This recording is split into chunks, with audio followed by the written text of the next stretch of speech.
This is Business and Economy Network. Hello, wonderful people watching within and outside Nigeria, those of us watching via the online channels. Thank you so much for joining us on yet another exciting episode of your program, our program. This is Business and Economy Network. My name is Uhioze Edna. On our program rundown for today, for Spotlight, we bring to you clips from the just concluded 55th Annual International Conference, Award Night and Exhibition organized by the Nigerian Mining and Geosciences Society in the Coal City, Enugu State, Nigeria. For Straight Talk, we have the Director General, Chief Executive Officer of the Nigerian Civil Aviation Authority, NCAA, in charge of regulating all air transport operations in Nigeria. For Special Reports, is a youth empowerment program. You know how we do it, is never a boring moment. Do stay tuned. I'll be right back.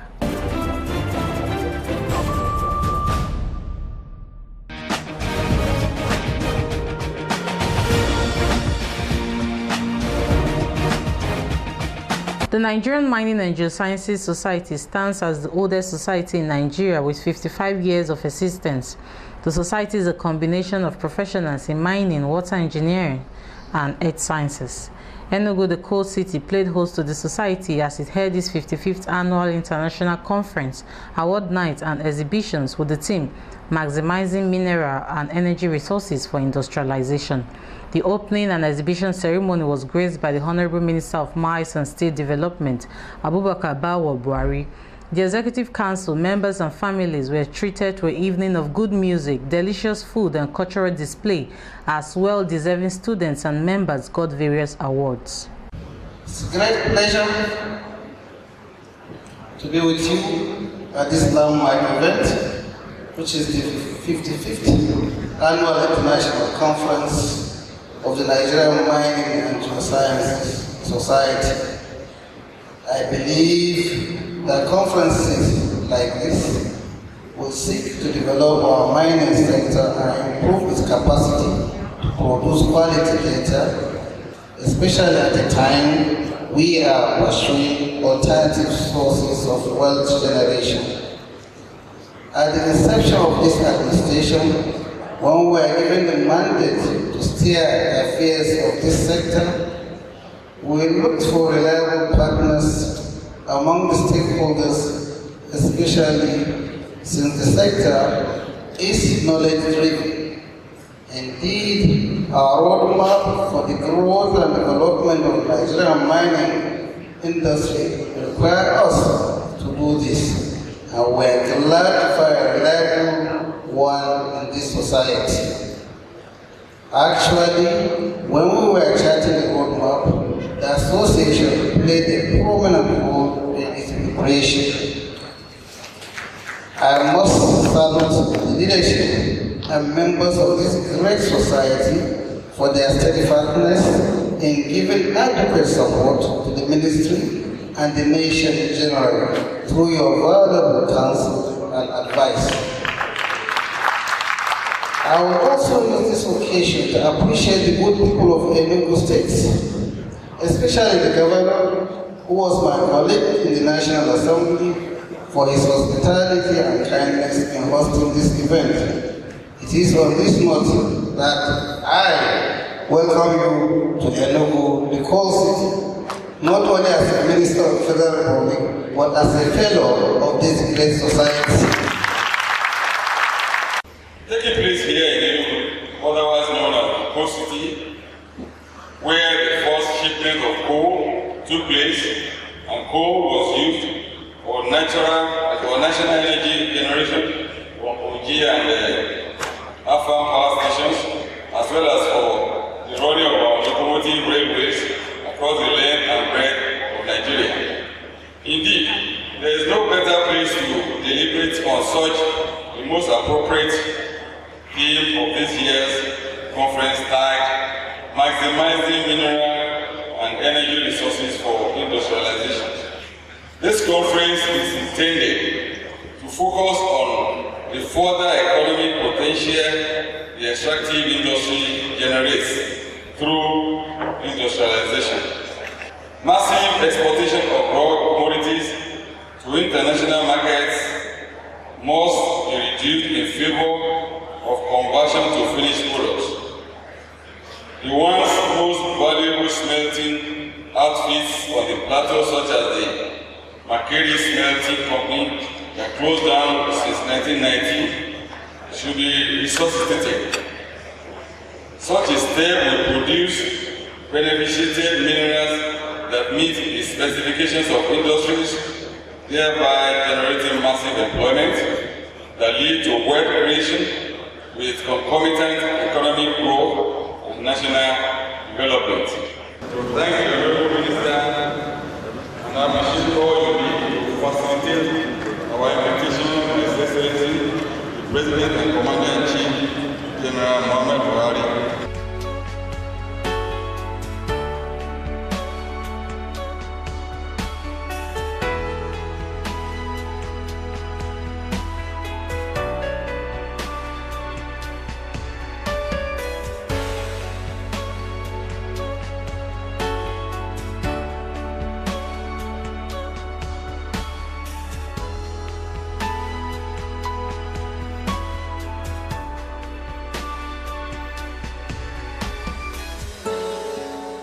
In a chat with the president of the Nigerian Mining and Geosciences Society, Professor Silas S. Dada, who enlightened us, amongst other things, on the need for government to work closely with the society to ensure issues presented on the communique at every annual conference are executed.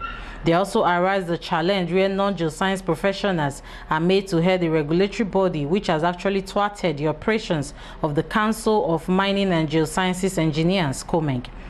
NMGS believes they create and enrich the economy of Nigeria. Nigerian Mining and Geosciences Society is a fairly old society initiated by a couple of people in 1961, but it was eventually inaugurated early in the year 1962 with the first patron, the Right Honorable Dr. NMGS, who was the President of the Federal Republic at that time. The society is made up of professionals in the geosciences, mining engineering, water resources, various fields that are related to the earth sciences. So they are competent people, knowledgeable people in their fields. And we have this motto that we are the ones who create and enrich the economy of the nation. But the issue is this: a society on its own, catering for the interests of its members and working in the interests of the nation, cannot do much if it does not have the cooperation of government. So generally, we have formulated a number of issues and we have answered to the call of the country. Every time we have a conference like this, we have a communique after having plenary sessions that discuss relevant issues to the Nigerian economy. And we send the communique to Mr. President of the country, either through the minister that is representing him or directly to him.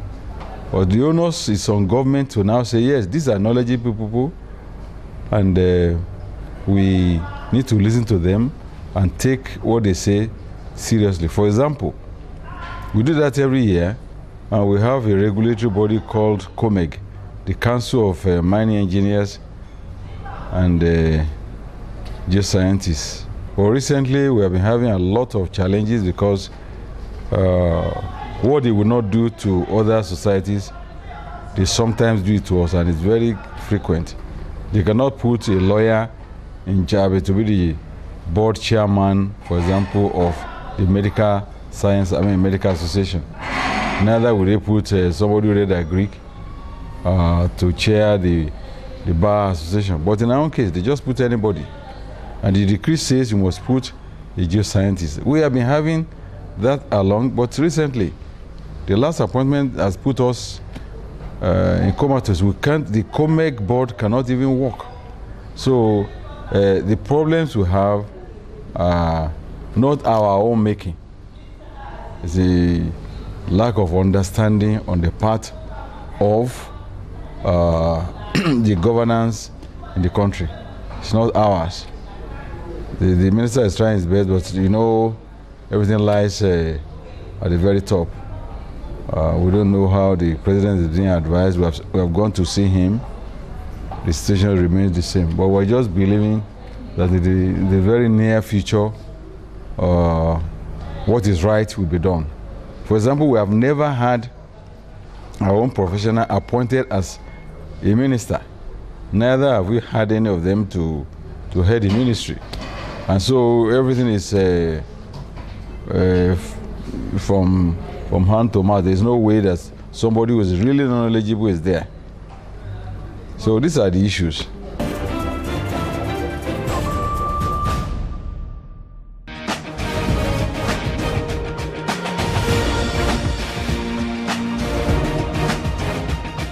The Nigerian Civil Aviation Authority is a regulatory body set up for aviation operations in Nigeria.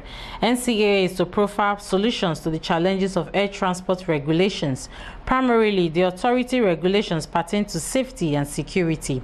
The authority is involved in approving airports, air navigations, aviation training organizations, aviation maintenance organizations. NCAA has made so much mark in the areas of checks and worthiness of aircraft before it gets into the country. The Director General Chief Executive Officer of the Nigerian Civil Aviation Authority is Captain Mukhtar Shuaib Usman, an expert in aviation with decades of experience. Well, generally, we approve airports. We also approve air navigation services. We also approve training organizations, aviation training organizations. We also approve maintenance organizations, as aviation maintenance organizations. We also approve airline-based training, such as the simulator that I use to simulate emergencies, such emergencies that you cannot recreate during a normal flight. It's safer to do using a simulator, so we also approve those facilities. So we go around periodically to conduct what we call checks, like base checks where required, inspection of airworthiness of aircraft before they come into Nigeria, to ensure that only airworthy aircraft operate within our own airspace. We also carry out surveillance activities on all the approvals we have given. If we approve an organization to do aviation training, we also have to run surveillance to ensure that it's doing what it's supposed to do. Same thing with airports, same thing with air navigation service, and general operations of the airlines also to do that. Well, initially when somebody wants to operate an aerodrome, he has to apply to the Ministry of Aviation, and there are other things that he needs to supply in addition to normal application, because operating of aerodromes comes with some kind of security implication. So there has to be security vetting for the owners, and also the locations must be well defined, after which, once the approval is given, the Civil Aviation Authority will go and inspect to ensure that there's full compliance with the safety and security requirements before that aerodrome or airport is allowed to start functioning. Now, there's a requirement by the International Civil Aviation Organization to certify all airports that are used for international and scheduled international operation. Until recently, Nigeria had no single airport certified under that International Civil Aviation Organization requirement. But since the coming of this administration, a program was drawn up, and we've been following it faithfully to ensure that the international airports have been certified. In the process, 2 airports in Nigeria have been certified. The one in Lagos, Murtala Mohammed Airport, has been certified, and Nnamdi Azikiwe International Airport, Abuja, have been certified. We are currently working on certification of the Port Harcourt International Airport and Malam Aminu Kano International Airport within the shortest possible time.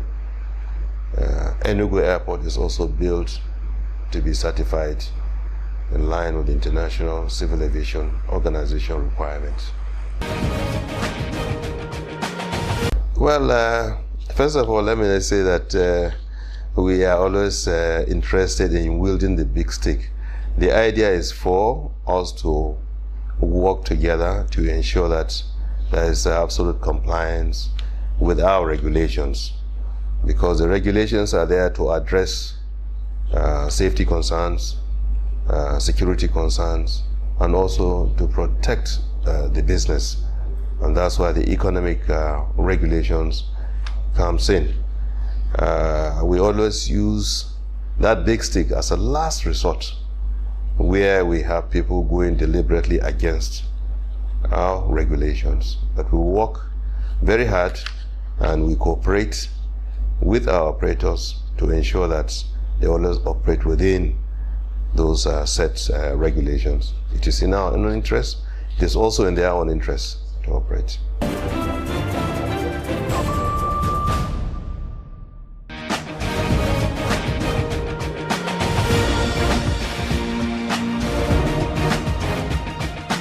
We do a lot of empowerment.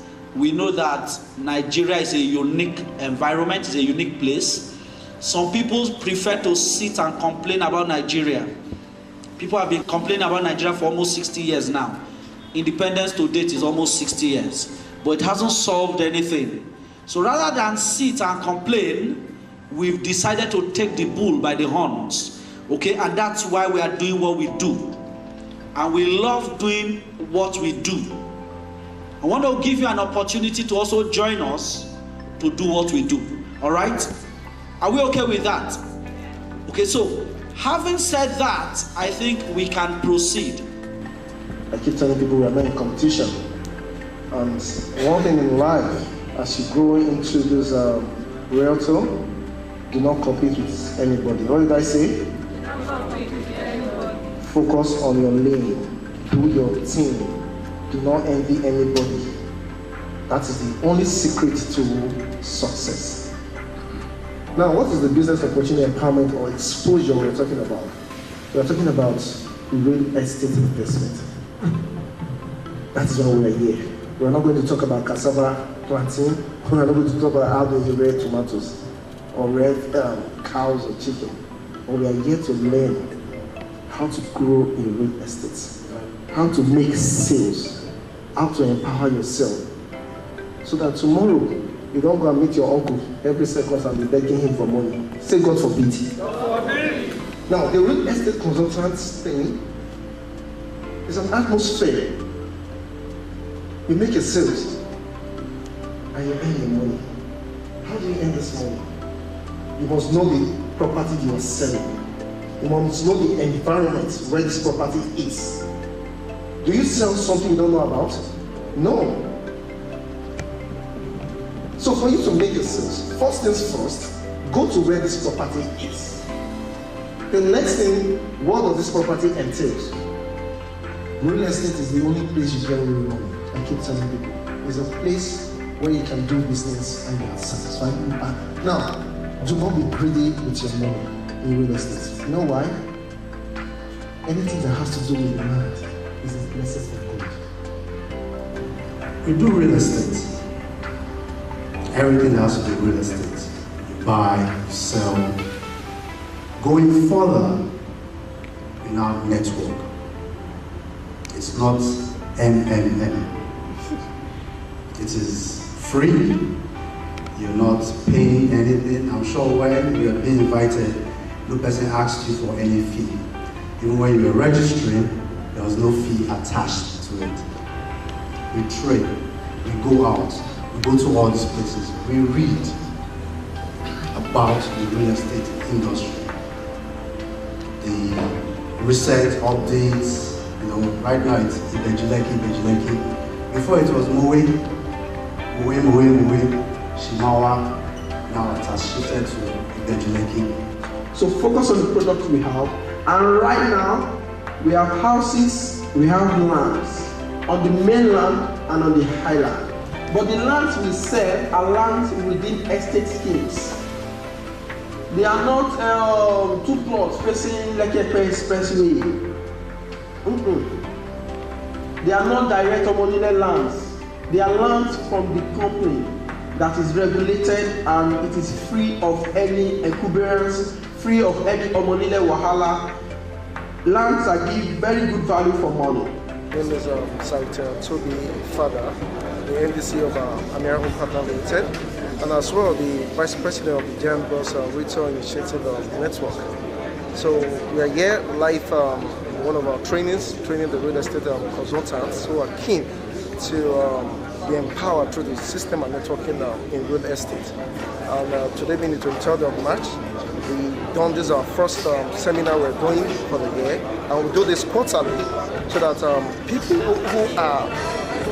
who need to have a job or who does not have a job and needs a means of income can join us to market real estate. And as we all know, real estate is a business system where you can not only sell land or houses, but also you can invest in it and buy into it. So we are here to empower people to come and join us, make an income or a living for themselves, and as well be part of our network system. So it's an empowerment platform where people can come on board, we empower people, young people that don't have, even those that have what they are doing, and those that don't even have what they are doing. Via this platform, they're able to get a source of income, an income source, because everybody needs an income source. So via this platform, we help people to have another source of income, or have a source of income that they can use to live. My company is Venerable Ventures. We are into real estate and also construction, basically. I joined the real estate network marketing, this very business with GB, June 2016, and at that very time, issues were going on with me very tough. I was advised by a friend that give this a shot. I can tell you from June, my first sale was July. It was very small, but October that same year, I made my first sale that took care of so many challenges that were existing at that present time. This is Business and Economy Network.